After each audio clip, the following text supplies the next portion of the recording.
The number is 32%. That's how much of the S&P 500, the index your financial advisor calls diversified, is sitting inside 7 companies right now. Not 7 sectors, 7 individual stocks. But here's the part nobody in the financial industry wants to say clearly. The same mechanism that made those 7 companies look safe is the mechanism that will make them dangerous. And by the end of this video, you'll know exactly how to calculate your real single stock exposure in under 10 minutes. What a dead French banker from 1720 can teach you about your retirement account, and the 4-pile framework I'd use if I were rebuilding a portfolio from scratch today, knowing what I know about how the current market structure actually works versus how it gets sold. There was a man in 1720 who figured out that you can manufacture the illusion of wealth at a national scale, convince an entire country the illusion was real, and walk away holding actual gold while everyone else held paper. His name was John Law. And before this video is over, you're going to see his fingerprints all over your brokerage account. By the way, I built a free early retirement calculator because most online ones are mathematically wrong. It uses BlackRock and Vanguard logic to expose the weak points in your plan. And I only ask for your email to send the report, so I don't store any of your financial data. Link in the description. Here is the thesis, stated plainly because I'm allergic to burying the lead. The investing strategy that worked from 2009 to 2021 was a specific product of a specific environment.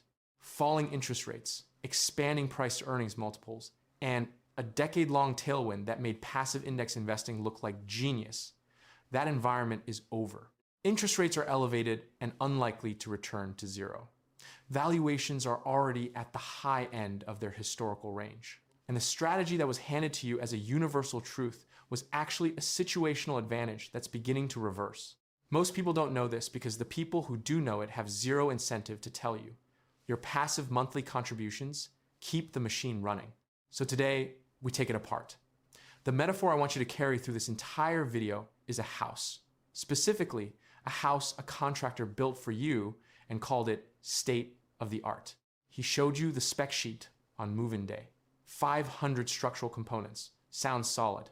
What he didn't mention, until you were already living inside it, is that 30% of the entire load-bearing structure runs through 7 wooden beams. The other 493 components are decorative. They exist. They look good in the brochure. But if those 7 beams crack simultaneously, the house doesn't lose 30% of its function. It collapses. That house is your index fund. Those 7 beams have never carried more weight. And every new contribution you make adds more. In a few minutes, I'm going to show you something about market cap weighting that nobody in the retail financial industry wants. Explain this plainly. But first, you need to understand exactly how the house gets built. Because once you see the mechanism, you cannot unsee it. As of early 2026, the top 7 holdings in a standard S&P 500 fund, Apple, Microsoft, Nvidia, Amazon, Alphabet, Meta, and Tesla, account for roughly 32% of the index. Back in the 90s, the top 7 companies made up around 15%. Back in 1980, it was closer to 12%. We didn't drift here by accident. There's a structural reason this happened, and it has been running on autopilot the entire time you thought you were being responsible. Here's how the mechanism works. The S&P 500 uses market cap weighting, which sounds technical enough that most people nod politely and move on. All it actually means is this. The bigger a company gets, the more of your money automatically flows into it. When you contribute to your 401k or your IRA and the fund buys shares, it doesn't split your money evenly across 500 companies. It follows the weights. A larger percentage goes to the expensive stocks. A smaller percentage goes to the cheap ones. Every contribution, every month, by design, buys more of what's already risen and less of what hasn't. It is the mechanical opposite of what every successful long-term investor in history actually does. And it is being presented to you as the boring, responsible, do-nothing smart option. Then the feedback loop kicks in. More money flows into the big 7. Prices rise. Rising prices increase their market cap. Bigger market cap means a larger share of the next wave of inflows, which pushes prices higher, which attracts more money. The circle runs. The beams take on more weight. And from the outside, the house looks magnificent. You think the problem is people picking bad individual stocks. The actual problem is that the default strategy is systematically overweighting the most expensive stocks in the market, automatically, invisibly, with every paycheck you ever invest. If your portfolio is worth $400,000 and it sits in a cap-weighted US equity fund, roughly $128,000 of that is concentrated in 7 companies. $128,000 in 7 bets in stocks trading at valuations that have historically preceded extended periods of flat or negative real returns. You didn't choose that. You were automatically enrolled in it, and your advisor smiled and called it diversification. I want to introduce you to someone. His name is Dave, 47 years old. He's been doing everything they told him to do for 20 years. Maxing his 401k, capturing the employer match, buying broad index funds because every finance podcast and every PF Reddit thread says that's what disciplined adults do. His balance crossed $900,000 recently, and he feels reasonably pretty good. He doesn't look at the individual holdings breakdown because the word diversified is printed right there on the fund description. And that feels like enough. We're going to come back to Dave toward the end of this video. And it's not going to be a cheerful reunion. This is where it gets really interesting and historically verifiable. There's a pattern that has replayed itself with almost mechanical precision 3 times in the last 60 years. We are currently inside the 3rd performance, and the script is the same. Act 1, 1972, the Nifty 50. If you've never heard this term, sit with it, because it is uncomfortably familiar.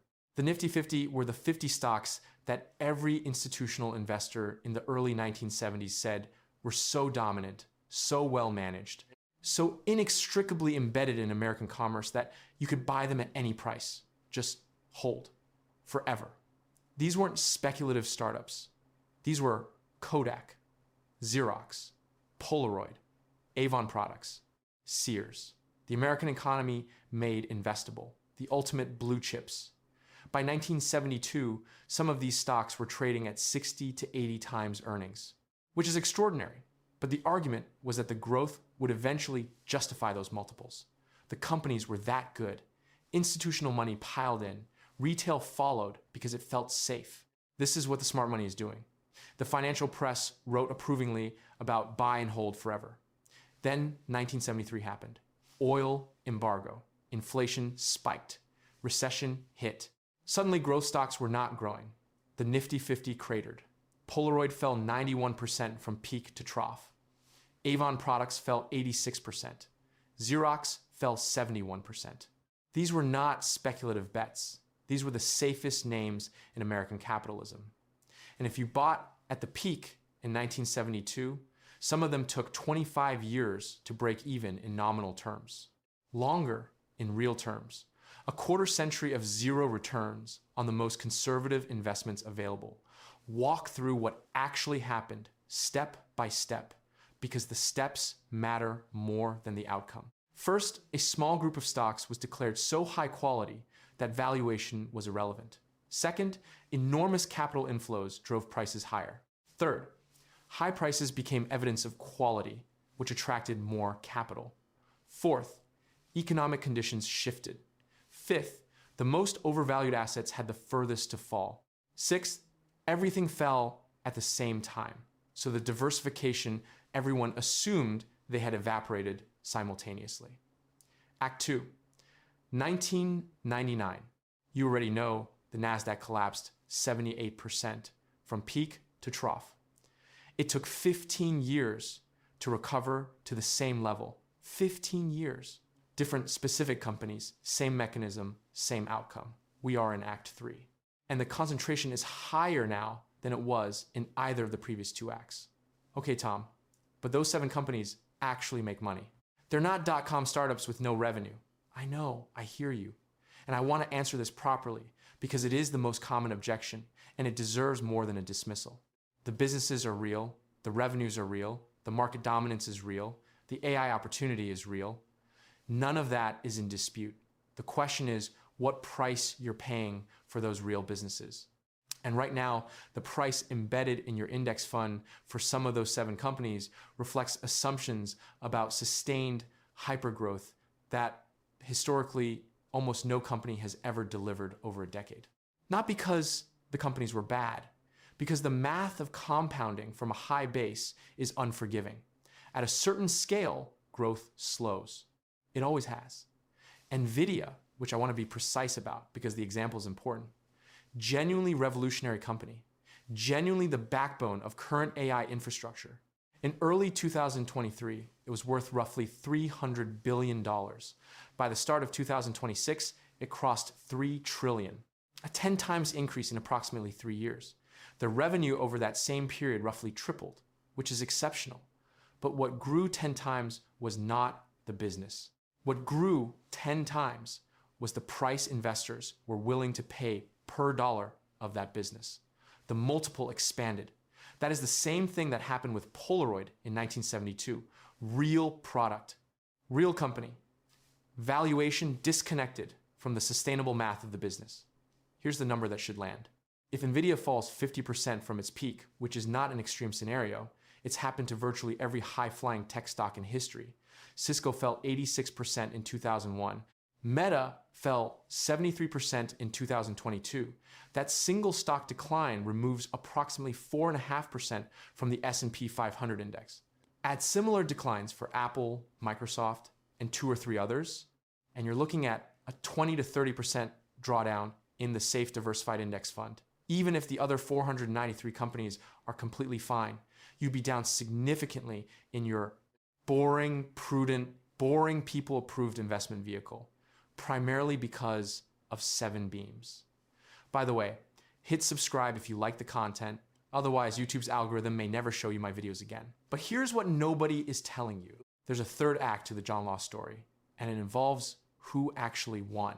John Law didn't create the Mississippi Company out of pure malice. He genuinely believed parts of it. He was a brilliant man with real monetary innovation in his thinking. But he built a structure where the concentration of risk was hidden behind the language of diversification and national prosperity. Sound familiar? The French government loved him because their debt was evaporating on paper. Institutional investors loved him because their portfolio values kept rising. The press loved him because the story was compelling and markets were up. Nobody in any position of influence had an incentive to point at the structure and say, this cannot hold. The people who won, the insiders who understood what they were holding and converted to hard assets early, the government, which successfully transferred its debt burden onto private investors. The people who lost, every ordinary French family who trusted that a system presented as sophisticated and prudent would protect them. France didn't recover from the monetary collapse for decades. The structure is the lesson, not the fraud, because your index fund isn't a fraud. The structure, the feedback loop where institutional credibility, rising prices, and product design all reinforce the same concentration, where nobody with power has an incentive to interrupt it, where the people who would eventually bear the loss are the least positioned to see it coming. Now, there's one more historical layer I want to add because it's the one that most Americans find most shocking, and it's important precisely because it happened to the most successful economy in the world, not some distant cautionary tale, Japan. In 1989, the Tokyo Stock Exchange was the largest stock market in the world by market capitalization, larger than the United States. Japanese companies were buying American skyscrapers, American golf courses, major American real estate. The Nikkei index hit 38,915 on the last trading day of that year. Price-to-earnings ratios across the Japanese market averaged around 60 times. The consensus view among serious investors and economists was that Japan would overtake the United States economically within a generation. Just buy the index and hold. The Nikkei bottomed around 7,600 in April 2003, a loss of 80% from peak. As of early 2026, the Nikkei only recently, after 37 years, surpassed its 1989 peak in nominal terms. In real terms, adjusted for inflation, many Japanese equity investors from 1989 are still underwater nearly 4 decades later. I am not saying the United States is Japan. The structural differences are significant and important. What I am saying is that the market always comes back is only reliably true when you're talking about the global equity market over a century-long time horizon. Specific markets in specific countries can stay down for longer than your retirement timeline. The United States has been the world's best performing major market for 100 years. That streak is real. It may also be the most compelling reason for complacency that has ever existed. And now, here's what the actual smart money does with this information. I'm not talking about hedge funds running volatility strategies. I'm talking about the university endowments and sovereign wealth funds that exist to compound capital for decades across whatever economic environment arrives. David Swensen ran Yale's endowment from 1985 until his death in 2021. Over those 36 years, Yale generated returns that beat virtually every comparable institution in the world. His approach became a reference model, and here is what he held in US domestic equities. Under 10%. 10%. In the most powerful bull market for American stocks in modern history, the man running one of the best performing large investment pools on earth held less than 10% in domestic equities. The rest went into private equity, real assets, foreign equities, absolute return strategies. Things that don't correlate closely with the S&P 500. His stated logic was systematic.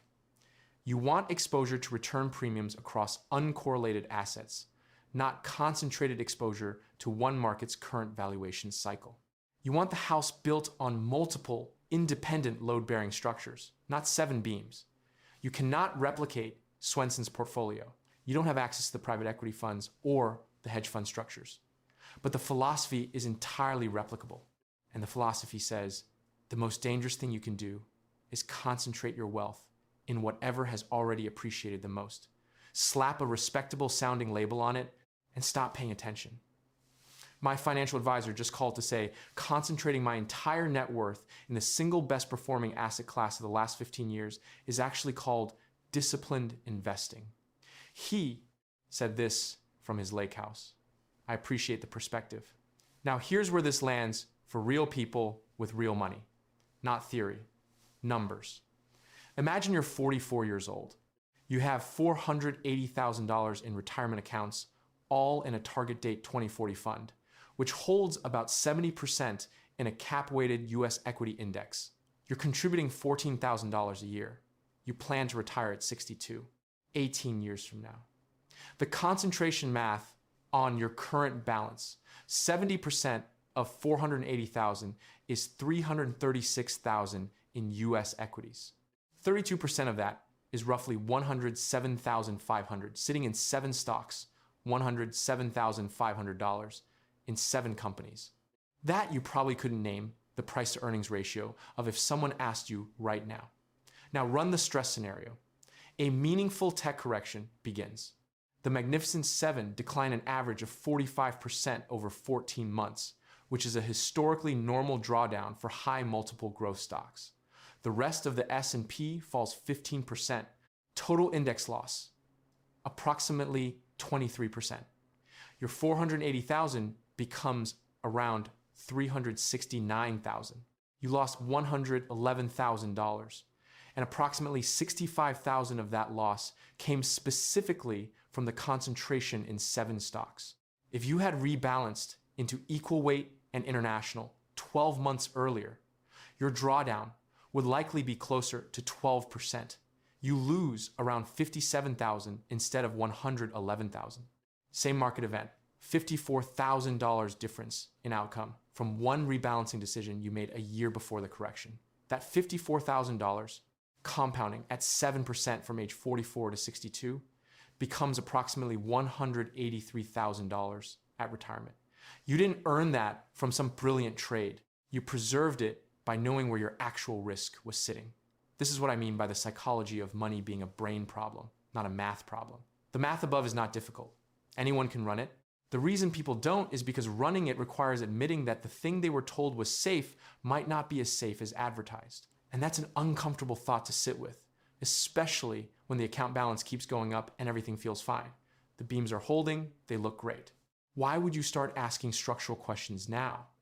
Because the pattern says the questions get harder to ask once the cracks appear. So here is the 4-pile framework I'd actually implement, not what sounds sophisticated at a dinner party. What I would do with my own money, accounting for where valuations are and what the specific risks look like in 2026. Pile 1 is the growth engine. Equity exposure structured differently than the default. I'd split it roughly, half into a US equal weight index fund, which gives all 500 companies approximately the same allocation regardless of how much they've already appreciated. No automatic doubling down on the expensive 7. The other half split between international developed markets, Europe, Japan, Australia, currently trading at historically wide valuation discounts to US equities, and a smaller position in emerging markets for long-term optionality. This still gives you substantial equity exposure. It just doesn't automatically put 32% of that exposure into 7 beams. Pile 2 is the real asset hedge. 15 to 20% of the total portfolio in things that behave differently from equity markets. Real estate investment trusts that own physical property and generate actual rental income. Broad commodity exposure through a diversified index fund, not individual commodity bets. Infrastructure funds. Energy royalties, if accessible. These assets have underperformed cap-weighted US equities for the last decade, which means they're relatively cheap on a historical basis, which is precisely when you want to be buying things. They also tend to perform better during inflationary periods, which is a risk worth hedging in the current environment. Pile 3 is the stability layer. Bonds kept shorter in duration and tilted toward inflation protection. Treasury inflation-protected securities, which adjust their principal with CPI, do well during inflationary surprises. Short-duration treasuries provide liquidity and safety. A small allocation to investment-grade corporate bonds adds yield. I'm not in love with bonds at current rates, but their job is not to make me rich. Their job is to be there in full when equities are down 40%, and I don't want to sell equities to cover my expenses. That job matters enormously. Pile 4 is the cash buffer. 12 to 18 months of actual living expenses in a high-yield savings account or money market, not invested, not generating market returns, sitting there for one specific purpose. So you are never forced to sell equities at the bottom because you need cash. This is the single most underappreciated risk management tool available to a retail investor. During 2008 and 2009, 2 groups of people experienced the same market events. One group had cash reserves and could hold their equity positions through the bottom, or even buy more at drastically reduced prices. The other group had no buffer and needed liquidity. They sold equities at 50 cents on the dollar to pay their mortgage or their bills. Same crash, opposite financial outcomes. The only structural difference between those 2 groups was whether they had built a cash buffer before the crisis arrived. Dave doesn't have a cash buffer. Dave has $900,000 in his 401k and about 6 weeks of expenses in his checking account because everything else has been going into the retirement accounts like he was told. Dave is not poorly positioned in the way someone with no savings is poorly positioned.